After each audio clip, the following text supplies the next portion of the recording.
Hello everyone, welcome back to my channel. এখন বাজে 6:45 আর সোমবার আজকে। এখনো দেখতে পাচ্ছেন যে বাইরে লাইটগুলো এখনো জ্বলছে, নেভেনি। মানে একটু আধো আধো অন্ধকার হালকা মতো রয়েছে। আম, তো আপনারা তো দেখেছেনই গতকাল রাতে আমি কিছুটা প্রিপারেশন, প্রায় বেশিরভাগটা প্রিপারেশন আমি করেই রেখেছিলাম। এখন সত্যি কথা বলতে ওই যে প্রিপারেশনগুলো করে রেখেছিলাম তাতে কিন্তু আমার ভীষণ হেল্প হচ্ছে। আমি এখন উঠেও মোটামুটি সব রান্না বান্না কমপ্লিট করতে পেরেছিলাম। আর ওর বাবাও টাইমে খেয়ে অফিস যেতে পেরেছিল। অনেকদিন ধরে ভাবছি আপনাদেরকে একটা কথা শেয়ার করব। আচ্ছা, আপনাদের মধ্যে কারুর যদি কখনো বাইরে আউট অফ কান্ট্রি থাকার সুযোগ আসে লং টার্ম, তাহলে কিন্তু সবার প্রথমে না একটু মেন্টাল প্রিপারেশন নিয়ে নেবেন। সেটা কি, অনেকগুলো মেন্টাল প্রিপারেশনই লাগে। তার মধ্যে একটা হলো যে এখানে বাইরে না আপনি কিন্তু হাউস হেল্প একদমই পাবেন না।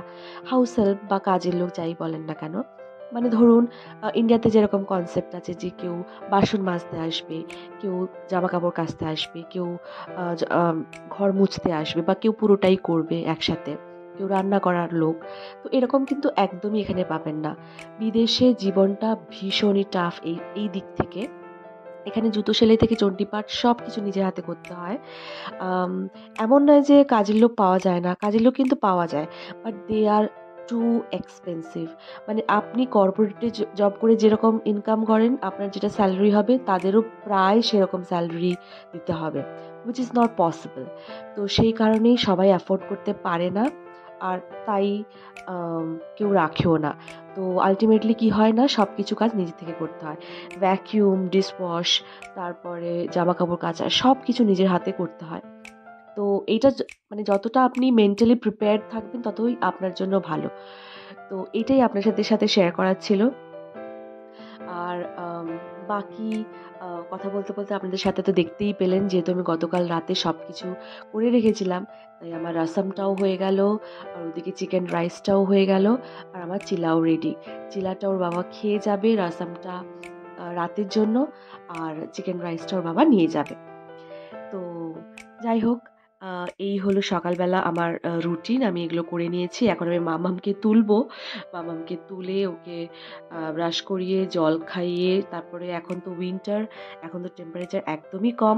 পুরোটা ওকে প্যাক করতে হবে, যেহেতু আমি সাইকেলে যাই। যদিও রুমের মধ্যে ওখানে কিন্ডারগার্টেনে হিটার ফিটার থাকে, কিন্তু যেহেতু আমি সাইকেলে যাই, তো সেই কারণে মোটামুটি ওকে প্যাক করে পুরো নিয়ে যেতে হবে। গ্লাভস, মোজা থেকে শুরু করে সব কিছু পরে নিয়ে যেতে হবে। তো আমি কিন্ডারগার্টেনে গেছিলাম, আর ওখানে আমি ওয়েট করছিলাম কখন ওর খেলা শেষ হবে, তারপর আমি ওকে নিয়ে আসবো। আমি আর মাঝখানে বাড়িতে এলাম না। তো আসার পরে আমি কি করলাম, একটু 1 গ্লাস গরম জল খেয়ে নিয়েছি।